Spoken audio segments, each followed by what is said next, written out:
Dulu Mas Harto itu dulu berangkat Pemberani ya. berangkat kerja aja diantar sama istrinya. Mana ada dia keberanian. Apalagi mau mendirikan PT. Iya. Wah, kau itu. Sampai di depan dilempar helm. 3, 2,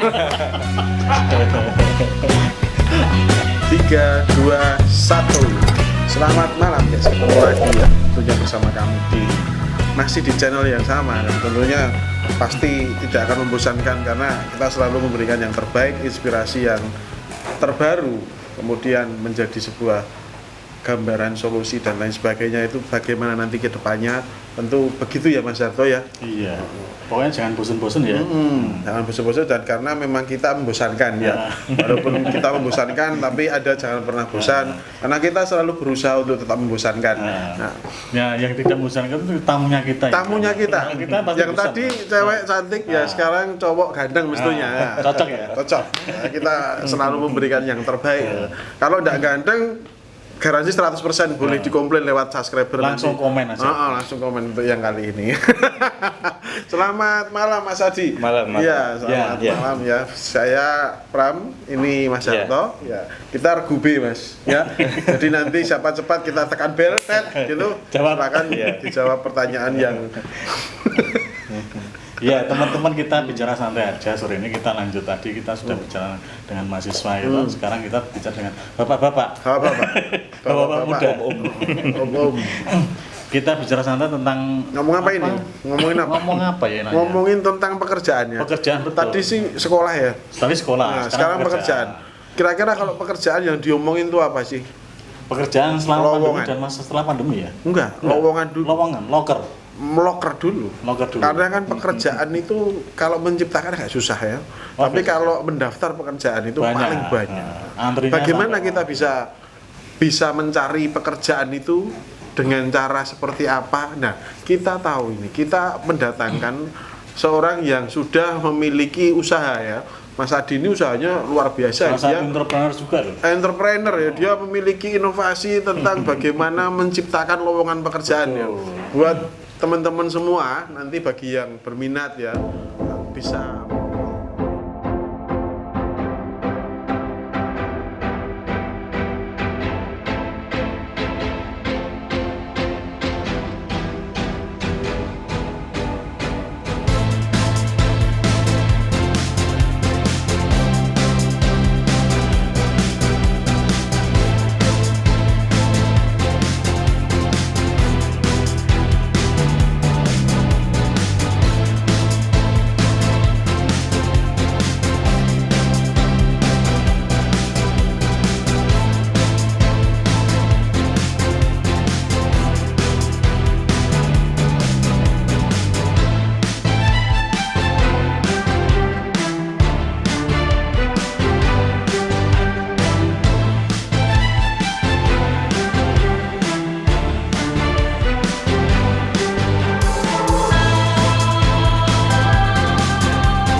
bagi Bapak Ibu yang memiliki perusahaan mungkin ya nanti membutuhkan jasa dengan spesifik ke Mas Hadi silakan. Bisa kontak langsung, bisa kontak ke Podcom. Bisa. Nanti marketingnya Podcom. Iya. Ini bintang tamu sama narasumbernya nanti Mas Harto. Ya. Apa ini Mas kira-kira langsung aja. Langsung aja. Supaya mereka sudah banyak menunggu nih. Iya. Loker tadi loker. Loker. Apa sih loker itu? Loker itu apa ya? Lowongan kerja. Lowongan kerja. Artinya saat ini sangat banyak sekali pengangguran. Kemudian karena pandemi kemarin banyak sekali perusahaan merumahkan berapa ya pekerja banyak sekali lah. Nah, merumahkan itu gimana? Memberikan rumah kepada pekerja. Salah satunya itu. Oh gitu. Rumah keong. Mas Hadi ini salah satu pengusaha yang punya artinya untuk menampung orang-orang yang mungkin kena PHK bisa artinya bisa dipekerjakan juga. Menampung kayak penampungan TKI ya. Oh gitu. Ya, selamat sore Mas Hadi, selamat malam. Ya, selamat datang. Terima kasih di markas kita. Ini namanya Omasian ya. Cafe Omasian yang tempat di mana sahabat-sahabat Podcom itu selalu nongkrong di sini, ngumpul di sini, memberikan sebuah hal yang sesuatu yang ngopi bersama sehingga bisa bikin sesuatu yang berbeda tentunya. Saya mau tanya ini Mas Hadi ya. Saya udah enggak sabar ini mau tanya Mas Hadi. Mas Hadi ini bisnisnya itu apa ini Mas? Core-nya ya. Boleh pakai tisu Mas? Ya. Oke. Ya, jadi usaha ini sebenarnya dulu awal waktu saya memulai ya, itu enggak ada basic sama sekali di bidang ini sebenarnya. Jadi dulu sebelum saya memulai ini saya bekerja itu di perusahaan perbankan malah. Perbankan. Jauh dari bidang yang sekarang ini.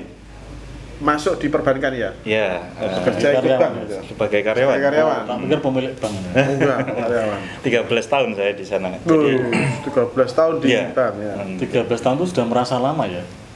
Enggak. Oh enggak.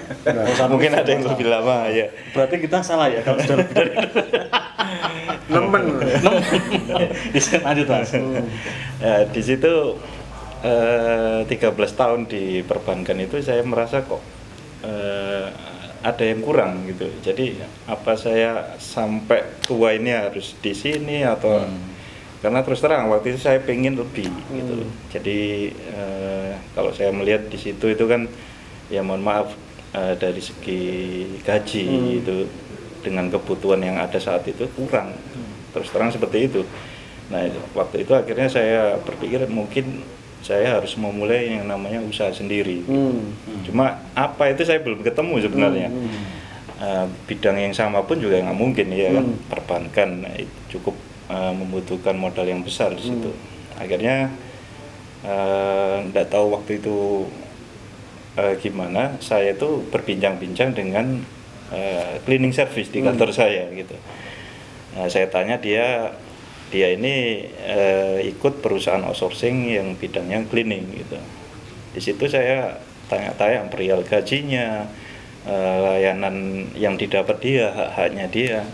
Akhirnya saya berpikir apa saya ingin bisa nggak ya saya mencoba di usaha itu gitu. Dari situ saya juga masih belum final sebenarnya. Cuma saat itu saya akhirnya memutuskan oke lah saya harus resign dulu dari perusahaan yang saya bekerja waktu itu. Di situ saya cukup lama sebenarnya berpikir karena tidak ada yang namanya support saya dari mulai keluarga, teman, saudara, tidak ada yang support saya. Cuma akhirnya saya benar-benar memutuskan saya harus keluar dari zona nyaman ketika itu ya. Ya, waktu itu kalau orang bilang kan zona nyaman. Iya. Ya, akhirnya saya putuskan keluar. Di situ saya nggak langsung memulai usaha yang saya pikirkan tadi, karena nggak ada yang support itu tadi kan. Akhirnya saya nekat lah istilahnya. Akhirnya mendirikan ya itu namanya perusahaan outsourcing ya. CV atau PT langsung? PT langsung. PT langsung saat itu saya nekat ya dengan modal pas-pasan yang ada saat itu. saya dirikan kantor kecil-kecilan dengan basic pengetahuan yang masih minim juga sebenarnya. Oke lah, saya mulai waktu itu itu kira-kira di tahun 2016, akhir 2016 Desember. Persyaratan mendirikan perusahaan seperti legalitas segala macam saya sudah lalui. Di situ enggak berhenti halangan ya dari yang enggak support itu tadi. Akhirnya ya seperti kita kan harus kalau ingin mendirikan suatu usaha kan pasti harus ada yang namanya order ya kan supaya ada pemasukan. Betul. Itu berjalan sampai 6 bulan saya enggak ada order.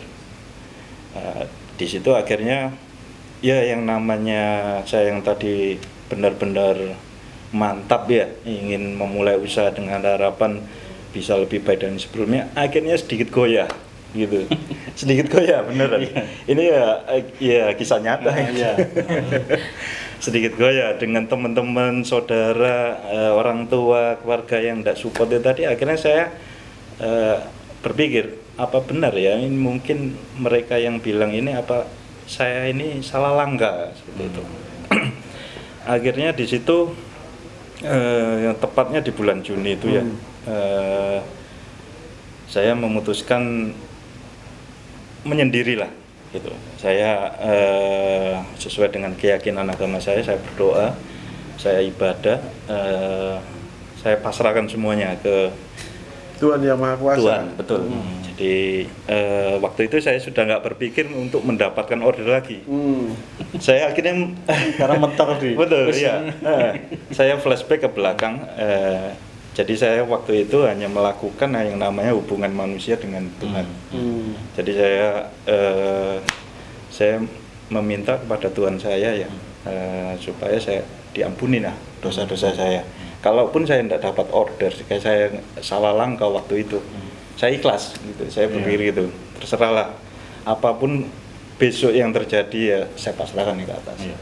Dan alhamdulillah ya waktu itu ya setelah saya melakukan hal religius tadi, besoknya itu ada order telepon ke saya.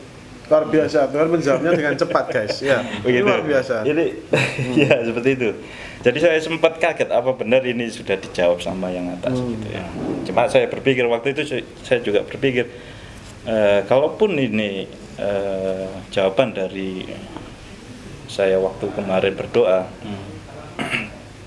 saya tetap ketujuan saya yang semalam itu. Saya ingin diampuni lah dosa saya. Bilang gitu. Saya waktu itu berpikir gitu, terserahlah besok seperti apa. Akhirnya ya saya waktu dengan order itu saya mendatangi perusahaan tersebut. Saya lakukan yang namanya presentasi segala macam. Jadi presentasi itu saya tidak modal yang namanya laptop, tidak ada. Pengetahuan pun minim. Beneran ini. Budal. Benar gitu. Bahkan waktu itu dengan presentasi awal saya itu saya dihadapkan dengan beberapa vendor yang cukup besar. Waktu itu istilahnya kan tender itu. Jadi presentasi itu dilakukan terbuka. Saya tidak ada yang namanya tim yang mendampingi saya, dan vendor-vendor lain ini lengkap dengan timnya, dengan peralatan yang ada. Ketika di giliran saya sempat ditanyain, timnya mana? Timnya mana? Saya jawab, ya timnya hanya saya Pak, gitu. Ini panglima ya. Betul. Jadi waktu itu saya jalani yang namanya marketing, HRD, admin, semua saya jalani sendiri gitu loh. Yang seharusnya kan dijalani oleh beberapa orang di bidang itu ya. Jadi waktu itu ya sempet yang namanya minder itu ada gitu loh. Bayangkan dengan vendor lain yang lengkap peralatan dengan tim yang ada, saya cuma sendirian. Cuma saya berpikir udahlah. Tapi akhirnya dapat ya. Diputuskan Anda sebagai pemenangnya. Akhirnya dapat. Ya. Dari situ sehingga bisa mengembangkan bisnis yang sekarang sudah memberita itu ya. Benar. Kira-kira luar biasa Mas Alfa ini. Sangat. Ya, besok kamu berangkat sendiri aja ya. Nggak usah bawa orang. Lu kemana? kegaden. Karena kamu kalau bawa orang malu nanti, kamu gedekan nanti. Hah? Kamu cerita rahasiamu sendiri gitu. Gitu. Sangat luar biasa ya Iya, ceritanya dari Mas Adi ini. Kemudian ketika itu ada pertama, pasti kepikiran dong ini kok penyediaan manpowernya gimana, tenaga kerjanya bagaimana, terus yang bantu aku bagaimana, kan pasti ketika itu oke setuju. Iya. Kok nggak kedandapan? Nah itu dulu pertama kali dapat job di bidang ferry service. Bukan. Itu yang saya bilang tadi. Klien saya yang paling besar. Oh ya. Produksi. Plywood tadi ya. Produksi itu Ya. Oh benar. ya. Jadi alhamdulillah Di sampai sekarang itu berjalan. Ada berapa Sudah. totalnya? Di klien yang itu. Di klien itu total kurang lebih 300 orang. 300 orang. Ya. 300 orang di bawah koordinasi Mas Adi. Luar biasa ya. Jadi memang betul-betul itu menjadi sebuah apa ya, kalau saya namakan ini bukan talenta lagi ya, sebuah keberanian ya. Kalau orang berani dan itu berdoa kepada Tuhan, tentu akan dijawab dengan cepat. Apalagi kalau doanya tulus tadi. Sekarang berdoa, besok pagi dijawab. Nah, ya. Kalau kamu berdoanya setengah-setengah, pasti kamu berdoa gini terus sambil main game. Nah, jawabnya Tuhan ya besok. Main poker. Nggak jelas, ya. Iya. Tipikal orang setengah sama tidak setengah itu yang beda ya. Kalau setengah-setengah kan nggak keringetan belas. Belas, Misalnya keringetan. Iya. Dari sekian banyak ya Mas ya. Kita tidak perlu tanya berapa yang dipegang perusahaan, bagaimana maksudnya saya tidak tanya berapa jumlah perusahaan yang menjadi kliennya Mas Adi. Cuman bagaimana Mas Adi itu mengkoordinasi itu lewat apa ini Mas, medianya ini kira-kira? Media maksudnya? Medianya untuk mengkoordinasi. Artinya klien itu kan tidak tersebar ya di misalnya Jawa Timur kan banyak kota. Iya. Nah, untuk mengaturnya ini supaya terkontrol. Kan tadi nggak punya admin, nggak punya. Iya, benar. Ya. Itu dulu. Oh dulu. Sekarang sudah punya. Oh banyak. Oh banyak. Oh, kamu butuh locker ya? Enggak, maksud saya itu dulu itu loh. Oh dulu. Dulu itu bagaimana cara mengaturnya? Gitu ya tadi kan tanya gitu aku. Jadi Kan kalau, gitu loh. Oh setengah-setengah lah. Oh iya. ya. Jadi kalau dulu ya memang kalau dipikir ya cukup merepotkan bagi saya. Jadi saya semua lakukan sendiri. Jadi waktu itu dengan order pertama itu saya cukup repot. Saya yang harus melakukan rekrutmen sendiri, terus harus melakukan koordinasi untuk pegawai yang sudah mulai bekerja. Cuma ya mungkin ya dengan berjalannya kemarin itu ya semua saya lakukan otodidak gitu. Jadi saya kasih contoh, order pertama itu kan nggak langsung banyak. Jadi ya mungkin hanya 1 sampai 10 orang gitu. Karena perusahaan kan nggak mungkin langsung mempercayakan ke vendor ini dengan jumlah besar gitu. Jadi jumlah yang diorder mereka ini masih sedikit. Nah, di situ saya masih bisa melakukan sendiri. Ketika sudah ada kemudian ada order penambahan, nah itu baru saya memikirkan untuk yang namanya tim gitu. Jadi saya harus mengangkat seorang HRD, admin, marketing, dan untuk beberapa wilayah yang di luar dari Surabaya saya mengangkat yang namanya koordinator. Jadi koordinator area di tiap-tiap kota ya, penempatan pegawai itu tadi itu saya menempatkan seorang koordinator gitu. Jadi bertahap lah. Jadi memang dari itu. awal itu sedikit-sedikit. Ya. Lama-lama jadi bukit. Ya. Ya, ini udah jadi bukit. Nah, proses menuju sedikit-sedikit tadi yang luar biasa itu. Tak kecilin dulu nanti. Iya. Apanya? Enggak apa-apa, Oh, udah. nggak apa-apa ya. Udah dari sananya besar. Pakai kecil-kecilan segala. Jadi memang apa ini Mas Harto mau tanya? Yang menarik apa ini kira-kira? Jadi lupa kena buku tadi. Sedikit-sedikit, lama-lama jadi bukit ya. Jadi kalau yang dilakukan berapa tahun Mas tadi? Kalau dari 2016 2016 Desember itu kan awal berdirinya. Memulai suatu order pekerjaan itu tadi ya bulan Juni itu 2017. 2017 baru sekitar 4-5 tahun ya. Iya, benar. 6 tahun jalan. 6 tahun jalan sudah memiliki 300 karyawan. Itu yang satu klien. satu klien aja, padahal berapa klien yang dipegang. Mungkin sudah ribuan ya. Ini memang banyak tantangannya tentunya Kita ada yang dengan lupa ini, kita ada yang lupa. Belum dikasih tahu nama PT-nya apa. Oh iya, Oh, iya. PT-nya apa ini? Kita nggak kenal PT-nya. Nggak kenal PT-nya, maka nggak tahu orangnya. Nama PT-nya PT Syah Kreatif Indo 35. Oh. Disingkat Sakti. Mungkin kalau lebih familiarnya itu Sakti. Jadi kalau ada pegawai yang memakai seragam hitam, ditulisan di dadanya ini Sakti ya itu. Oh, kalau ada pegawai yang memakai nama Sakti, Ya. itu berarti perusahaannya Mas Adi. Kalau yang tidak Sakti itu perusahaannya Mas Harto. Karena Nama perbedaannya PT-nya gitu pun aja. itu ya sebenarnya tidak asal memberikan nama itu. Iya. Iya. Dan sebenarnya nama ya, dari inspirasi juga dari Iya berdoa. benar. Dari inspirasi sebenarnya sih.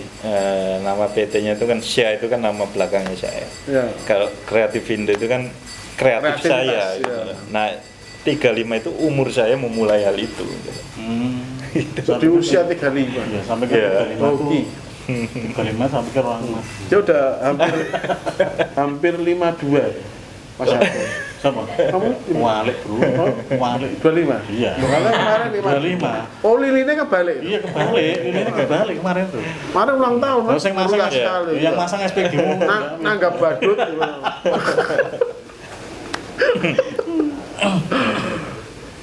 Nah, perjalanan Ya, yang bisa 5 menginspirasi tahunan. ini Mas, yang Ya. bisa menginspirasi kita Betul. juga tentunya pemirsa di rumah, subscriber kita Ya. itu mahasiswa, Kebanyakan Bapak Ibu mahasiswa. guru, Kebanyakan mahasiswa sih ya, banyak juga dari universitas entrepreneur.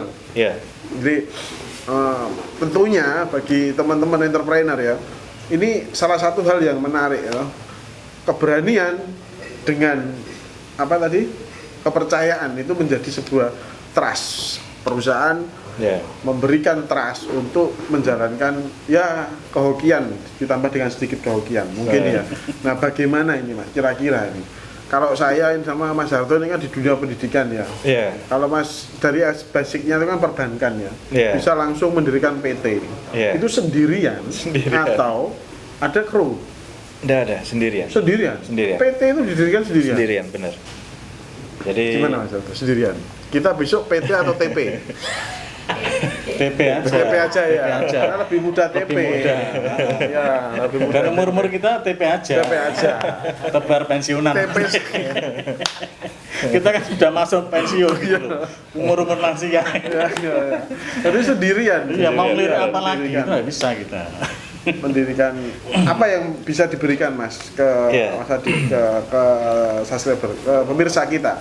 ya, jadi benar yang disampaikan Masnya tadi ya, keberanian itu perlu memang gitu.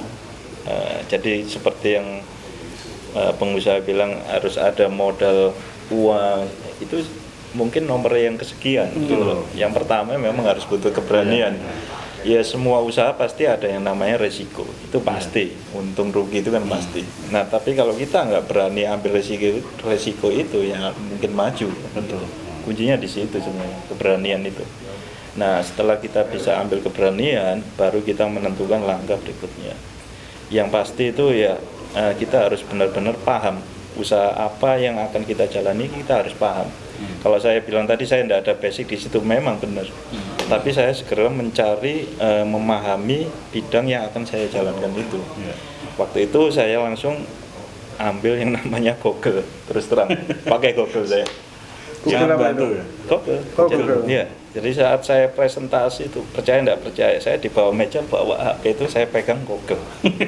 Jadi ketika klien itu menanyakan hal yang saya nggak paham, saya buka Google. Gitu.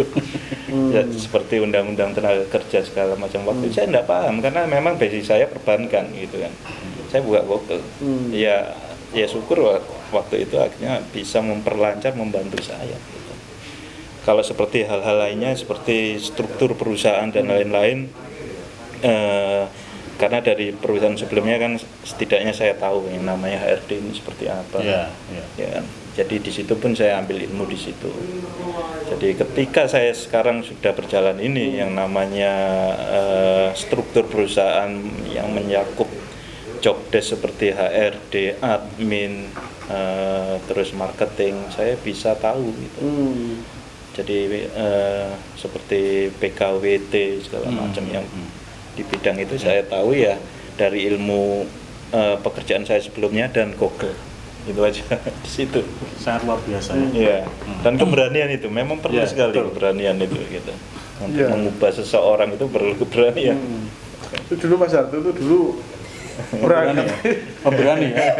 berangkat kerja aja diantar sama istrinya. Mana ada dia keberanian. Apalagi mau mendirikan PT. Wah, kau itu. Sampai di depan dilempar helm. Baik teman-teman sahabat HP, pembicaraan kita sangat menarik sekali ya, karena keterbatasan waktu sehingga kita cukup akhiri malam ini dengan Mas Adi selaku pemilik PT Sakti. Closing statement yang kita tunggu-tunggu dari Mas Harto. Dari pembicaraan tadi, satu adalah harus berani melangkah, ambil keputusan.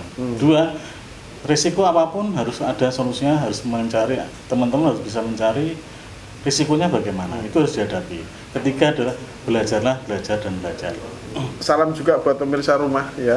Jangan lupa di subscribe, di jempol, di komen. Ya. Kalau rindu dengan podcast tulis aja, karena podcast lama. Jangan pernah rindu karena rindu itu berat. Ya. Biar Mas Harto aja yang rindu, karena dia sudah berat banget badannya ya. Selamat sore, selamat sore. Terima kasih. Terima kasih.